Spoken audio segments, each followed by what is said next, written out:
Toney's out. Armstrong's in, evaluating Florida's new defensive coordinator. Next on Read and Reaction, the articles.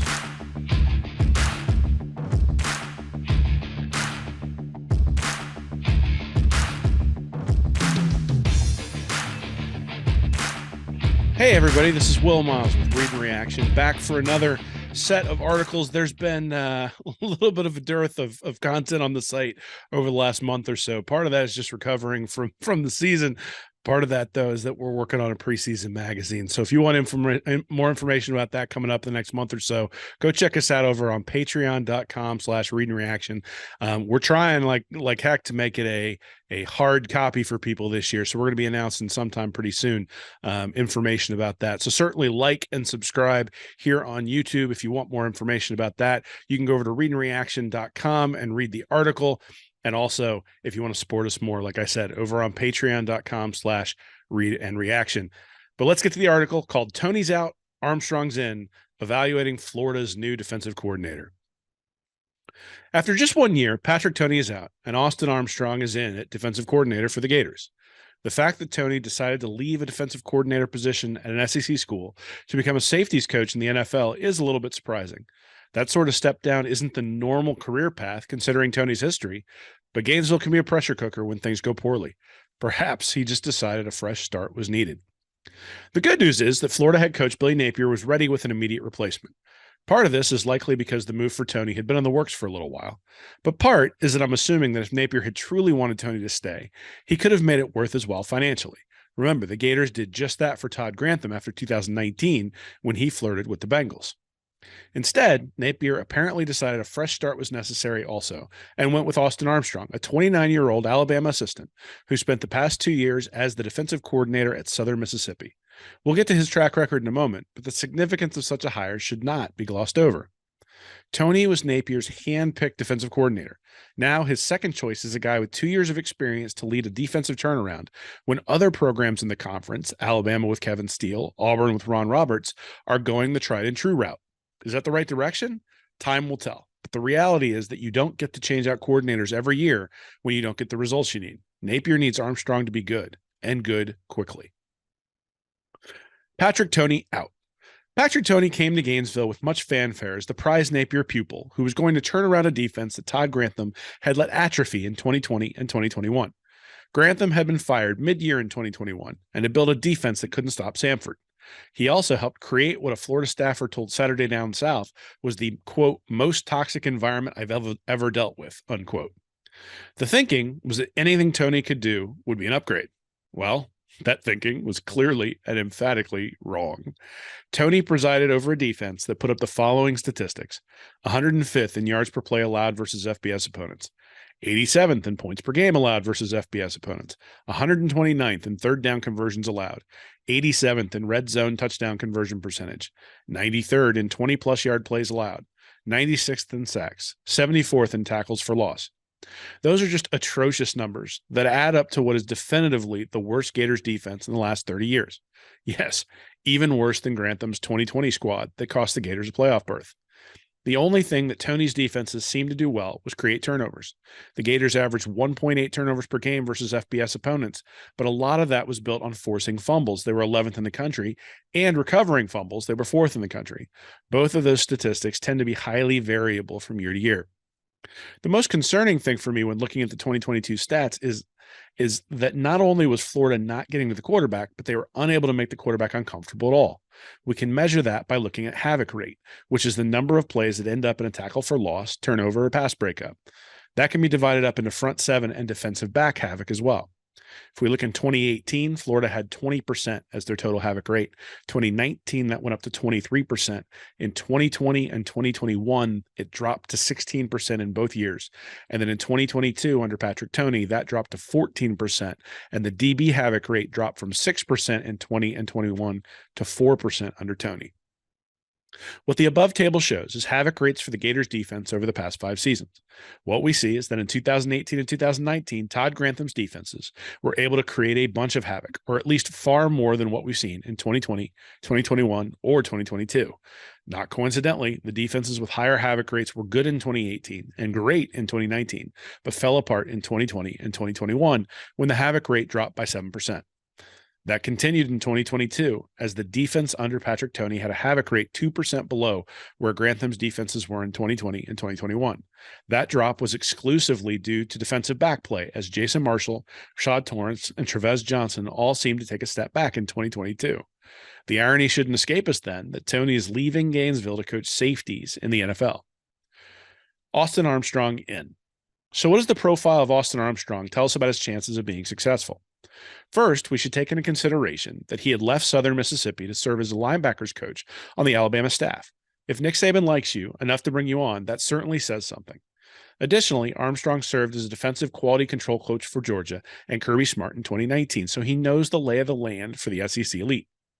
But just like Toney taking a lesser role at a higher level, defensive coordinator in the SEC, to safeties coach in the NFL, Armstrong was doing the same to go to Alabama, defensive coordinator in the Sun Belt, to linebacker coach in the SEC. Perhaps the thinking is that with a successful run for Kevin Steele, he is 64 years old, Armstrong would have been in the running to take over when that time came. But wouldn't he have been in the running for a big-time Power 5 defensive coordinator position had his defenses at Southern Mississippi continued to improve? The answer to that is clearly yes, considering he got the Florida job without coaching a game at Alabama, which makes me wonder why he decided to leave it all. But regardless of why he left Southern Miss, what Armstrong left is a 2-year sample of what he can do as a coordinator. That leaves some level of statistical evidence that should give us a decent gauge of reasonable expectations for him at Florida. Let's start with the good signs first. Armstrong came to Southern Miss in 2021 along with new head coach Will Hall. The defense was really bad in 2021. That shouldn't have been a huge surprise because the Golden Eagles defense was bad in 2020 as well. The one place where improvement was immediately apparent was in forcing turnovers, as the Southern Miss defense improved from 84th in the country to 8th in Armstrong's first year. Interestingly, that did not coincide with a significant increase in pressure, as Southern Miss ranked 90th in sacks and 87th in tackles for loss, both steps back from their 2020 performance. That completely changed in 2022, as the Golden Eagles got after the quarterback a ton, finishing 4th in the country in sacks and 3rd in tackles for loss. That caused a lot of interceptions, 7th in the country, but due to some bad fumble luck, the defense only ranked 31st in takeaways per game. But a closer look at the statistics also raises an interesting question. So in 2019, Southern Miss had a havoc rate of 21%. That dropped to 14% in 2020, back up to 19% in 2021, and then down slightly in 2022 to 18%. If we take a look at havoc rate, as we did for Toney, what we see is a significant increase for Armstrong from 2020 to 2021 when he took over, but not much more of an increase from 2021 to 2022. In fact, it went down 1%. It is great that he saw an increase from 2020, but it does concern me that the rate actually decreased in 2022 for a couple of reasons. First, it indicates that the sack and tackle for loss numbers are a bit of a mirage, either in 2021 or 2022. With almost identical rates of creating havoc, the defense put up much better raw statistical numbers in 2022. Either the increase in havoc was substantial in 2021 and the team got better at converting those opportunities into sacks and tackles for loss, or the raw sack and tackle for loss numbers are going to be highly variable from year to year. I tend to lean towards the latter, which means expecting that to transfer to Florida is probably wishful thinking. Second, the havoc numbers were actually better for Southern Miss in 2019 under co-defensive coordinators Tim Billings and Derek Nicholson before taking a nosedive under Toney Pecoraro in 2020. Given the firing of Southern Miss's head coach after one game in 2020, and considering it was the COVID-19 season, I do think it's fair to compare Armstrong to the Billings regime rather than the Pecoraro one. There are a bunch of stats that suggest that the 2019 Southern Miss defense was comparable to the 2022 defense that Armstrong was able to put out on the field. And if you look at the 2018 Southern Miss defense, ranked 11th in yards per play versus FBS opponents, you find a unit that performed really well, including giving up only 24 points to Auburn at Jordan-Hare Stadium. I don't think there's any doubt that Armstrong was doing things differently. I just think there's quite a bit of doubt that he was a huge difference maker compared to his predecessors. Essentially, his defenses did what we would expect a Southern Miss defense to do, just in a slightly different way. This was something I pointed out when Dan Mullen hired Todd Grantham. Grantham had been the defensive coordinator at a bunch of different places, and it didn't seem like whether he was there or not made a real substantial difference. If you're looking to take a huge jump consistently on that side of the ball, that's something you'd want to see. The only stop for Grantham where that wasn't true was at Mississippi State, where he took over for Peter Sirmon in 2017 and immediately made things better. The Bulldogs went from 98th to 48th in yards per play allowed. In a strange twist of fate, though, Sirmon took over for Grantham at Louisville, and that defense immediately went south, 7th to 70th in yards per play allowed. The question when Mullen hired Grantham to Florida was whether those numbers were because Grantham was good or Sirmon was bad. And I think we got our answer in 2020 and 2021. But those two concerns aren't really even the highest things on my list when I examine the statistical record for Armstrong. Instead, it's that his defense was ranked 80th in 2021 and then 114th in 2022 in allowing 20-plus yard plays. That 2022 squad was 121st at surrendering 20-plus yard plays through the air. That indicates that while he was dialing up pressure on the quarterback, when he didn't get home, his secondary was getting torched for big plays. That's the reason for the similar havoc rates while putting up a lot of sacks. You've heard of a bend but don't break defense? Well, the Southern Miss defense last year was the exact opposite. All that leads to a stat at collegefootball.com called explosiveness that measures the average expected points on successful plays. The higher the value is for a defense, the worse it is at surrendering explosive plays. Anything above 1.35 is typically considered poor. Armstrong's two defenses at Southern Miss were at 1.42 and 1.35 in 2021 and 2022. But they were particularly bad through the air, surrendering explosiveness values of 1.87 and 1.68. That's bad news for Florida, as the Gators have surrendered explosiveness values through the air of 1.63 in 2018, 1.49 in 2019, 1.60 in 2020, 1.57 in 2021, and 1.64 in 2022. The Gators have had consistent problems in the secondary that were masked in 2018 and 2019 by Ja'Kai Polite, Jabari Zuniga, and Jonathan Grenard. The minute those guys left, the defense fell apart. This is why I stated on this week's Stand Up and Holler, mostly in jest, really, that I hated Armstrong's hire with the heat of 1,000 suns, quote unquote. His profile, though significantly shorter, looks a lot like the profile you would have seen if you were evaluating the hire of a man named Jeffrey Todd Grantham in 2012 after 2 seasons at Georgia. Takeaway. Is Armstrong doomed to be Todd Grantham? Not at all. He likely learned a ton while at Southern Miss, and if he can take those learnings, bring them to Gainesville, and learn how to apply them to the Gators' defense, he has a chance to succeed. The question I have is whether the learning curve is too steep for the time frame he's going to inherit. I actually do believe that Armstrong is going to preside over a much improved Florida defense this year. That's not because of some confidence that I have in Armstrong, though, that I've yet to disclose in this article. Instead, it's because history suggests it is really difficult to be as bad as Florida was on defense last year without a major regression back to the pack. Of the 23 new Power 5 coaches hired in 2019 and 2020, 8 presided over a unit that underperformed by 50-plus spots nationally in either yards per play gained or allowed compared to their predecessor. Typically, the underperformance was on the side of the ball opposite of the head coach's expertise, so a good sign for Florida. On average, those programs saw an improvement of 62 spots in the rankings, which would put Florida at 43rd nationally in yards per play allowed in 2023. Considering the Gators ranked 39th in yards per play allowed in 2021, in the 2021 season under Grantham, though, I wouldn't consider that working a miracle. Instead, it would be reverting Florida's defense back to where its talent profile suggests it should be. And that's really how we should evaluate Armstrong. If Florida puts up a top 20 defense, I'll have to eat crow comparing him to Grantham. That would indicate that he's way better than both Grantham and Toney and has the potential to lead the Gators to where they want to be. But you're also going to hear a lot of praise if the defense ends up 50th or 60th in the country. After all, that's way better than what Toney was able to achieve last season. But unfortunately, all that suggests is that Toney was more like Peter Sirmon than we would really like to admit. That still means a net upgrade for the program, but it would not portend long-term sustained success on that side of the ball. What should we expect? I think we're going to see a defense that puts way more pressure on the quarterback, but I think we're also going to see a defense that has to sell out to do so, opening up big plays on the back end. Even in the worst case scenario, that's still better than last year, but I'd be surprised if it ends up good enough to bring Florida into the elite of the SEC on the defensive side of the ball. And that's really the thing that concerns me most about this hire. I actually understand the need to take a big swing on a youthful hire. Napier isn't currently recruiting at a high enough level to bring along coaches who aren't major difference makers if he wants to win big. He needs someone who can squeeze every ounce of potential out of the players on the roster to show progress until DJ Lagway takes over behind center. But based on his time at Southern Miss, Austin Armstrong has a lot to prove to show he's that guy. So that's my take on Florida's Patrick Toney leaving for the NFL. Austin Armstrong coming from Alabama, coming from Southern Miss by way of Alabama, and as a new defensive coordinator. Again, I don't think that Armstrong is doomed to fail, but I do think that we need to take the statistical pattern that sits in there, that's already been banked, and analyze it and say, what does this really mean? And I compared that statistical profile to Todd Grantham. I actually stand by that. I think that's pretty close to where I would expect things to end up. And look, 2020 and 2021 were terrible years for Grantham, but if you look at his profile over a long term, Grantham was not a bad defensive coordinator. He just wasn't a great one.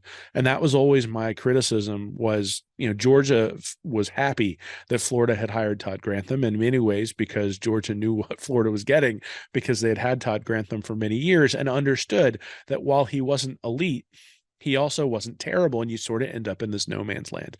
And I worry that in many ways, from recruiting, from not having an offensive coordinator, from bringing in a defensive coordinator who's 29 learning on the job, that is something that Florida is doing, is they're going to end up in a no man's land. And look, we had that was actually the concern with Dan Mullen as well, but the bottom fell out there. And I think Napier is instilling a culture. I think he's going to instill a toughness. I think you see a lot with the interviews for the players this offseason that floor is probably significantly higher than it was under either of the previous two regimes that have been in here. But, we're kidding ourselves if we say that, 2 years ago, if we'd have said, hey, Dan Mullen's going to replace Todd Grantham with a 29-year-old defensive coordinator, we all would have raised our eyebrows and said, really, is that the guy you want to pick? Let's say he decided to get rid of Grantham after 2020 and he had brought in a guy like Patrick Toney from Louisiana.